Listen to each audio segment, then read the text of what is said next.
સુરત શહેર પોલીસ દ્વારા તેરા તુજકો અર્પણ કાર્યક્રમનું આયોજન કરવામાં આવ્યું હતું। જરૂરિયાતમંદોને વ્યાજના ચક્કરમાં ફસાવી તેમની જીવન મૂડી હડપ કરી લેનારા પૈસાદારો સામેની ઝુંબેશના ભાગરૂપે રવિવારે સિટીલાઇટ ખાતેના સાયન્સ સેન્ટર ખાતે શહેર પોલીસ દ્વારા તેરા તુજકો અર્પણ કાર્યક્રમનું આયોજન કરાયું હતું। ગૃહ રાજ્યમંત્રી હર્ષ સંઘવીની અધ્યક્ષતામાં યોજાયેલા આ કાર્યક્રમમાં શાહુકારો દ્વારા પચાવી પાડવામાં આવેલી 1,02,70,000ની કિંમતની જંગમ મિલકત 23 જેટલા કેસનો ભોગ બનનાર સાવકારોને પરત કરવામાં આવી હતી। આ પ્રસંગે સંઘવીએ જણાવ્યું હતું કે રાજ્યમાં વ્યાજખોરીની કલંકને નાબૂદ કરવા સરકાર સંકલ્પબદ્ધ છે। નાણાધીરનાર સામેની આ ઝુંબેશ ભવિષ્યમાં પણ ચાલુ રહેશે।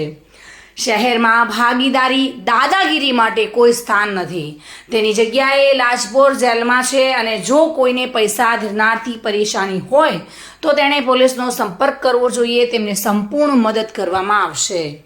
આજકાલ જરૂરિયાતના સમયે ઘણા લોકોના મિત્રો અને સંબંધીઓ લોન લેતી વખતે ગેરેન્ટર બનવાથી પણ દૂર રહે તેવું ખાસ હર્ષ સંઘવીએ જણાવ્યું હતું।